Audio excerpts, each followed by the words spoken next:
नमस्कार मित्रों, स्वागत है आपके अपने YouTube चैनल पर। आज हम आप सभी को रमा एकादशी व्रत कथा और पूजा विधि और इसके महत्व के बारे में बताने जा रही हूँ। ये कार्तिक मास की कृष्ण पक्ष को हर साल आती है एकादशी का व्रत भगवान विष्णु को समर्पित है। धनतेरस और दिवाली से पहले रमा एकादशी का आना धार्मिक दृष्टि से काफी महत्व रखता है। इस व्रत को रखने से सुख सौभाग्य की प्राप्ति होती है और सभी मनोकामनाएं पूरी होती हैं। साथ ही सभी तरह के पाप से मुक्ति मिलती है और इस व्रत को करने से महालक्ष्मी की भी विशेष कृपा प्राप्त होती है। आइए जानते हैं रमा एकादशी का महत्व। इस तरह एकादशी का नाम पड़ा रमा एकादशी। चतुर्मास की यह अंतिम एकादशी मानी जाती है। रमा एकादशी के बाद देवउठनी एकादशी आती है और चतुर्मास का अंत हो जाता है। साथ ही दिवाली से पहले रमा एकादशी के दिन माता लक्ष्मी की पूजा करने का सबसे अच्छा मुहूर्त माना जाता है और इस दिन के उपवास से ही माता लक्ष्मी की आराधना शुरू हो जाती है, जो दिवाली पूजन तक चलती है। माता लक्ष्मी को रमा भी कहा जाता है, इसलिए कार्तिक मास की इस एकादशी को भगवान विष्णु के साथ माता लक्ष्मी की भी पूजा करनी चाहिए। शास्त्रों के अनुसार माँ लक्ष्मी के नाम पर ही इस एकादशी को रमा एकादशी कहा जाता है। इस व्रत के करने से माँ लक्ष्मी का भी आशीर्वाद प्राप्त होता है, जिससे घर में सुख समृद्धि का वास होगा। रमा एकादशी का महत्व। एकादशी को पुण्य कार्य करने के लिए बहुत महत्वपूर्ण माना जाता है। भगवान विष्णु को सभी व्रतों में एकादशी सबसे प्रिय है और रमा एकादशी पर भगवान विष्णु और माता लक्ष्मी के साथ पूजन करने से इसका महत्व और भी बढ़ जाता है। पद्म पुराण में बताया गया है कि जो भी भक्त सच्चे मन से रमा एकादशी का उपवास रखता है, उसे वैकुंठ धाम की प्राप्ति होती है और सभी समस्याओं से मुक्ति भी मिलती है। पुरातन ग्रंथों में बताया गया है कि भगवान कृष्ण ने रमा एकादशी के बारे में धर्मराज युधिष्ठिर से कहा था कि इस एकादशी का सच्चे मन से व्रत करने से वाजपेय यज्ञ के बराबर फल मिलता है। रमा एकादशी व्रत पूजा विधि। रमा एकादशी का व्रत दशमी तिथि की संध्या से ही शुरू हो जाता है। इस दिन सूर्यास्त से पहले भोजन कर लेना चाहिए। इसके बाद एकादशी तिथि के दिन ब्रह्म मुहूर्त में उठकर स्नान व ध्यान करने के बाद स्वच्छ वस्त्र धारण करने चाहिए। इसके बाद पूजा की तैयारियां शुरू कर दें और व्रत का संकल्प लें।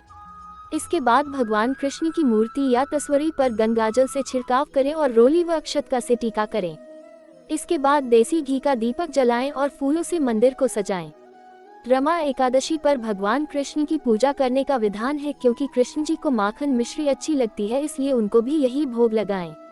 धूप दीप से भगवान की पूजा करने के बाद विष्णु सहस्रनाम का पाठ करना उत्तम रहेगा। इसके बाद तुलसी पूजन करें। दिन भर मन को शांत रखकर भगवान का स्मरण करते रहें और गीता पाठ भी करते रहें। शाम के समय श्री कृष्ण की फिर से पूजा करें और भोग लगाएं। इसके बाद भोग को सभी में बांट दें। अगले दिन पूजा पाठ और दान दक्षिणा देकर ब्राह्मणों को घर पर बुलाकर भोजन करवाएं और फिर खुद पारण करें। कार्तिक कृष्ण एकादशी की कथा। धर्मराज युधिष्ठिर कहने लगे कि हे भगवान, कार्तिक कृष्ण एकादशी का क्या नाम है, इसकी विधि क्या है, इसके करने से क्या फल मिलता है, सो आप विस्तार पूर्वक बताए। भगवान श्री कृष्ण बोले कि कार्तिक कृष्ण पक्ष की एकादशी का नाम रमा है। ये बड़े बड़े पापों का नाश करने वाली है। इसका महात्म्य मैं तुमसे कहता हूँ, ध्यान पूर्वक सुनो। हे राजन, प्राचीन काल में मुच्चुकुंद नाम का एक राजा था। उसकी इंद्र के साथ मित्रता थी और साथ ही यम, कुबेर, वरुण और विभीषण भी उसके मित्र थे। ये राजा बड़ा धर्मात्मा, विष्णु भक्त और न्याय के साथ राज करता था। उस राजा की एक कन्या थी जिसका नाम चंद्रभागा था।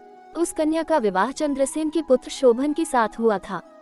एक समय वह शोभन ससुराल आया। उन्हीं दिनों जल्दी ही पुण्यदायिनी एकादशी रमा भी आने वाली थी। जब व्रत का दिन समीप आ गया तो चंद्रभागा के मन में अत्यंत सोच उत्पन्न हुआ कि मेरे पति अत्यंत दुर्बल हैं और मेरे पिता की आज्ञा अति कठोर है। दशमी को राजा ने ढोल बजवाकर सारे राज्य में ये घोषणा करवा दी कि एकादशी को भोजन नहीं करना चाहिए। ढोल की घोषणा सुनते ही शोभन को अत्यंत चिंता हुई। वो अपनी पत्नी से कहा कि हे प्रिय, अब क्या करना चाहिए, मैं किसी प्रकार भी भूख सहन नहीं कर सकूंगा। ऐसा उपाय बतलाओ कि जिससे मेरे प्राण बच सके, अन्यथा मेरे प्राण अवश्य चले जाएंगे। चंद्रभागा कहने लगी कि हे स्वामी, मेरे पिता के राज में एकादशी के दिन कोई भी भोजन नहीं करता। हाथी, घोड़ा, ऊंट, बिल्ली, गौ आदि भी तृण, अन्न, जल आदि ग्रहण नहीं कर सकते। फिर मनुष्य का तो कहना ही क्या है। यदि आप भोजन करना चाहते हैं तो किसी दूसरे स्थान पर चले जाए, क्योंकि यदि आप यहीं रहना चाहते हैं तो आपको अवश्य व्रत करना पड़ेगा। ऐसा सुनकर शोभन कहने लगा कि हे प्रिय, मैं अवश्य व्रत करूंगा, जो भाग्य में होगा वह देखा जाएगा।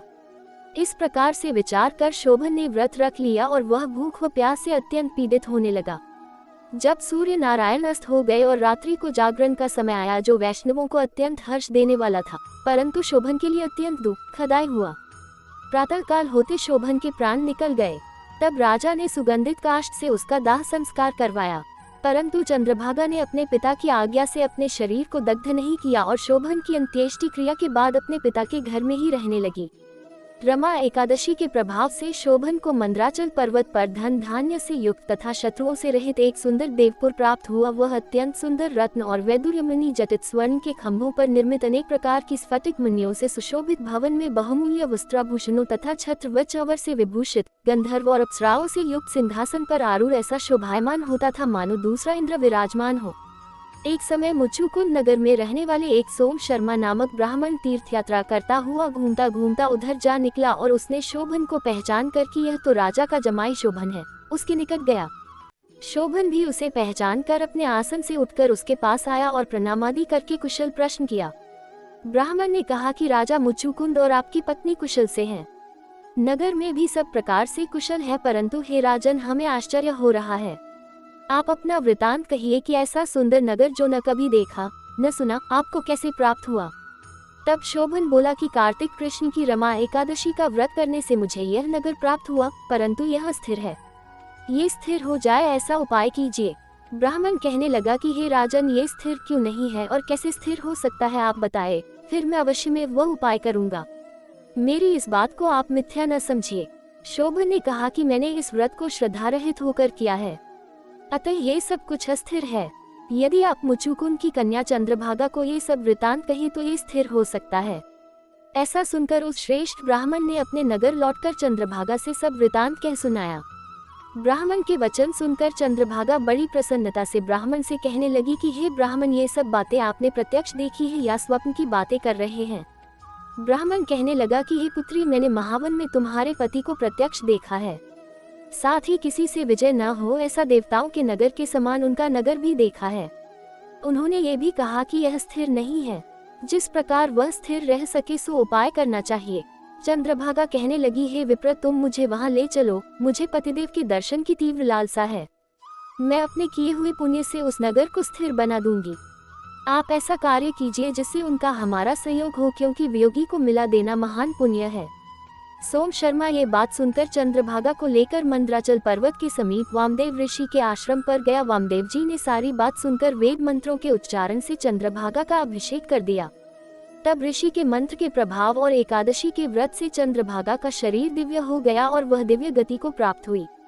इसके बाद बड़ी प्रसन्नता के साथ अपने पति के निकट गई। अपनी प्रिय पत्नी को आते देखकर शोभन अति प्रसन्न हुआ और उसे बुलाकर अपनी बाईं तरफ बिठा लिया। चंद्रभागा कहने लगी कि हे प्राणनाथ, आप मेरे पुण्य को ग्रहण कीजिए। अपने पिता के घर जब मैं 8 वर्ष की थी तब से विधिपूर्वक एकादशी के व्रत को श्रद्धापूर्वक करती आ रही हूँ। इस पुण्य के प्रताप से आपका यह नगर स्थिर हो जाएगा तथा समस्त कर्मों से युक्त होकर प्रलय के अंत तक रहेगा। इस प्रकार चंद्रभागा ने दिव्य आभूषणों और वस्त्रों से सुसज्जित होकर अपने पति के साथ आनंद पूर्वक रहने लगी। हे राजन, यह मैंने रमा एकादशी का महात्म्य कहा है। जो मनुष्य इस व्रत को करते हैं उनके ब्रह्म हत्यादि समस्त पाप नष्ट हो जाते हैं। कृष्ण पक्ष और शुक्ल पक्ष दोनों की एकादशियां समान हैं, इनमें कोई भेदभाव नहीं है, दोनों समान फल देती हैं। जो मनुष्य इस महात्म्य को पढ़ते अथवा सुनते हैं वे समस्त पापों से छूटकर विष्णुलोक को प्राप्त होता है। अगर आप सभी को ये छोटी सी जानकारी अच्छी लगी तो प्लीज चैनल को सब्सक्राइब करें। वीडियो को अंत तक देखने के लिए धन्यवाद।